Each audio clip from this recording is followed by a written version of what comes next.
ने खूब ही कहा है, वादों के महल खूबसूरत फाइलों या कागजों पर बनते हैं, मगर ज़मीनी हकाइक इंतहाई भयानक और मुश्किल होते हैं।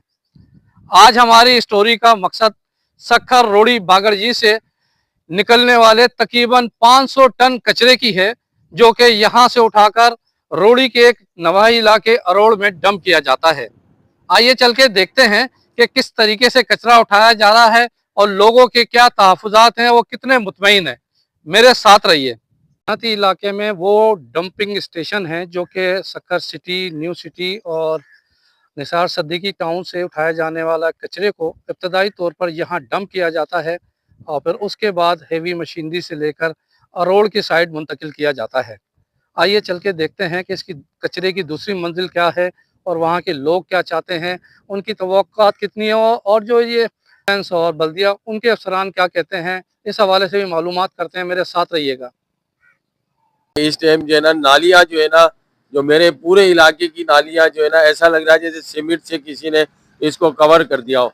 मैंने कम से कम 50 से 100 मरतबा इस इलाके का जो सुपर मरतबा मैंने फ़ोन किए। कभी एक आध स्वीपर भेज देते हैं, वो आके एक आध नाली करके फॉर्मेलिटी वीडियो बना के वो चला जाता है, लेकिन नालियों की हालत देखें तो बिल्कुल भरी पड़ी है। 6 सुबह को झाड़ू देके जाता है तो कचरा से उधर ही छोड़ जाता है, नालियों में कचरा निकलता है वो भी उधर ही छोड़ देते हैं। कोई सफाई नहीं है मोहल्लों में।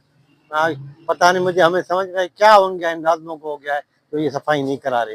इनको ख्याल करना चाहिए यार, बीमारियां फैल रही हैं, गंदगी हो रही है। अब हमने सक्खर से निकलकर रोड़ी बैदल बेकस की जानिब रुख किया है, जहाँ पर इंडोरेंस कंपनी का वो कचरा डिपो है, जहाँ से वो उठाकर अरोड़ की जानिब जाते हैं। चलिए चलते हैं कि उसकी क्या सूरत हाल है, वहाँ पे कितना कचरा आता है। नो नवागोट जो कि मक्की शाह की एक मेन यूसी है और उस यूसी का कोई पुरसाने हाल नहीं है सॉलिड वेस्ट के हवाले से। इंडोरेंस कंपनी जब से आई है, जब से हमें परेशानियां शुरू हो चुकी हैं। प्रॉब्लम यहाँ आता है कि जहाँ स्वीपर हमारे इंडोरेंस कंपनी से पहले 27 थे, आज वो कम होते हुए 13 तक महदूद हो चुके हैं। 13 के अंदर भी हमारे लिए प्रॉब्लम उस वक्त क्रिएट होता है कि जब रोजाना की बुनियाद पे 4 से 5 स्वीपर जो है ना, वो छुट्टी पर होते हैं। अब आप अंदाज़ा लगाएं इस बात से कि जहाँ 13 हो, 13 में से 5 शार्ट हो जाएं तो बकाया की तादाद क्या रहेगी। और ये जो इतनी बड़ी यूसी है, शिकारपुर फाटक से लेकर पुलिस हेडक्वार्टर तक, और जो गुंजान आबादी है, गुंजान आबादी की वजह से जो है ना हमारे लिए बड़े प्रॉब्लम है। चलो ये अंदर के गलियां को तो आप देखें, वो तो हर जगह प्रॉब्लम आ सकते हैं। आप ये देखें कि मेन रोड जो कि बड़े फोर्स करने के बाद एजाज पल, सज्जाद साहब और दिगर इनके अबाला अफसरान से जब मुलाकातें की, जब इनको लेटरबाजी की, तब जाके इन्होंने कहा कि भाई ठीक है, अब ये मेन रोड है, हम इस रोड को जो है हम ग्रैंड ऑपरेशन के हवाले करते हैं। ग्रैंड ऑपरेशन की ये कंडीशन है कि वो एक एक हफ्ता जो है सफाई के लिए नहीं आते। अभी तक तो मैंने अपने इस दौरे इक़्तिदार में ये रूमर जहाँ लगता है मेन रोडों पे इनकी जो अच्छा फोकस इन्होंने क्या किया हुआ है, इन्होंने बंदर रोड जहाँ अशराफिया मौजूद है, इन्होंने मिल्ट्री रोड, इन्होंने ऊपर का अपना क्वींस रोड, इन्होंने आके से अपना अयूब गेट, इन रोडों को इन्होंने दिखाना है ताकि अशराफिया का वहां से गुजर होता है। और अशराफिया जो है ना ये कहे कि नहीं यार, इंडोरेंस कंपनी बहुत जबरदस्त काम कर रही है।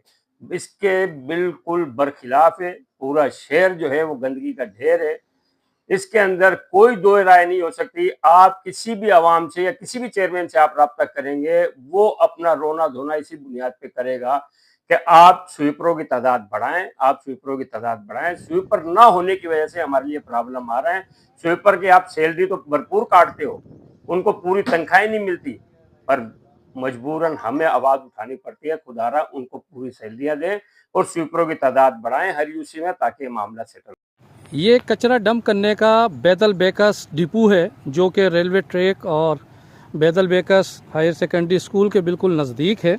और यहाँ पे भी रोड़ी शहर से निकलने वाला कई सौ टन कचरा जो है यहाँ सुबह और शाम डंप किया जाता है और हैवी मशीनरी से इसे उठाकर वो अरोड़ लैंडफिल साइट पे लेके जाता है।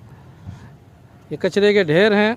इस वक्त सॉल्ट वेस्ट जो कंपनी ये सक्खर में है, वो किस कहीं भी आप देखें काम सही सफाई सुथराई का नहीं हो रहा और सारे का सारा गटर लाइनें नालियाँ सारी चौकें सफाई सुथराई का सिस्टम सफा बिल्कुल इस वक्त ना होने के बराबर है। शहर के कुछ इलाके तो साफ सुथरे नज़र आते हैं, मगर साइडों में कहीं भी कोई भी सफाई सुथराई का सिस्टम नज़र नहीं आ रहा। हम यही कहेंगे, इसी तरीके से आप देख लें कि पहले कोई मंसूबा बना तो 100 एकड़ ज़मीन ली गई थी, कहा कि हम वहाँ कचरा सारा डंप करेंगे और वो कचरे को से हम बिजली बनाने का एक हमारा मंसूबा था, जो कि वो भी अधूरे में रह गया। इसके अलावा हमारे यहाँ के दूसरे सिस्टम, जो भी नालियाँ या गटर, कोई भी सफाई का निज़ाम सिस्टम कहीं भी नहीं चल रहा है। तो हम यही कहेंगे, खुदारा इसको सिस्टम को देखा जाए और ये जो लाखों करोड़ों रुपए की मद में जो सफाई सुथराई की मद में जो पैसे लिए जा रहे हैं, उसकी तहकीकात की जाए और साफ शफाफ इंक्वायरी की जाए। ये वो वसी इलाका अरोड़ का है जहाँ पर तकरीबन 10 साल तक सखर, रोड़ी और बागड़जी के इलाकों से निकलने वाला तकरीबन 500 टन कचरा यहाँ डंप करना है।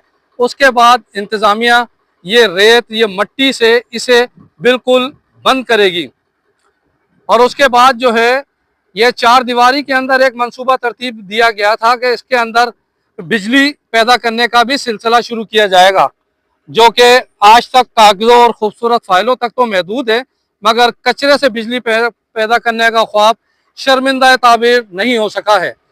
ये कचरे का ढेर आप देख रहे हैं और वसी इलाके में सिवाय आपको कचरा और गलाजत के अलावा कुछ नज़र नहीं आएगा।